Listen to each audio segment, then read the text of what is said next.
ចានៅថ្ងៃនេះដែរបងប្អូនខ្ញុំនាំអ្នកទាំងអស់គ្នាទៅធ្វើចាហួយផងដែរចំពោះចាហួយហ្នឹងគឺងាយបងប្អូនគ្រាន់តែមានទឹក 150 ml ហើយជាមួយនឹងម្សៅចាហួយរបស់យើងហ្នឹងជាការស្រេចតែម្ដងហើយចំពោះពណ៌លឿងនេះគឺខ្ញុំដាក់លាក់បន្តិចដើម្បីឲ្យមើលពណ៌ទៅគួរឲ្យចង់ញ៉ាំណាបងប្អូន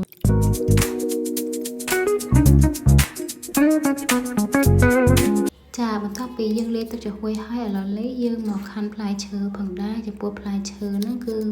ត្រពាំងបាយជូរខ្ញុំហាន់ជាបន្ទះចំណែកឯ strawberry ក៏ខ្ញុំហាន់ជាបន្ទះផងដែរ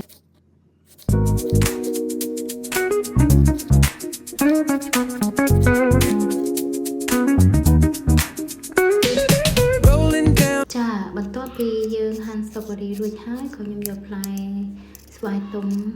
មកហាន់ជាចំណិតកង់បន្ថែមទៀតដែរដើម្បីដាក់នៅក្នុងចាហួយរបស់យើងផងដែរ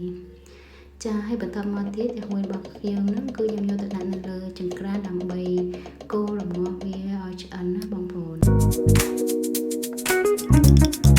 ចាឥឡូវនេះចាហួយរបស់យើងគឺបានឆ្អិនហើយបន្តមកទៀតខ្ញុំបានយកចានដើម្បីចាក់រៀបផ្លែឈើដូចជាមាន strawberry ដែលខ្ញុំហាន់មុនហ្នឹងត្រពាំងបាយជូរដូចជាផ្លែស្វាយផងដែរយើងរៀបឲ្យស្អាតណាបងប្អូនតែយើងសាខ្ញុំរៀបបញ្ញាប់ពេកទាំងទៅវាអត់សូវស្អាតដែរអញ្ចឹងបងប្អូនរៀបឲ្យជាស្អាតជាងខ្ញុំអញ្ចឹងណាចាឥឡូវនេះផ្លែឈើរបស់ខ្ញុំបានរៀបហើយខ្ញុំចាក់ជា2ជាន់ហ្នឹងគឺខ្ញុំដាក់ចាហួយមួយតង់ហើយបន្តមកទៀតផ្លែឈើរៀបហើយខ្ញុំដាក់ចាហួយពីលើមួយតង់ទៀត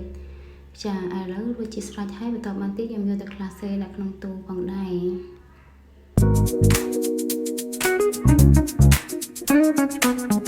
រ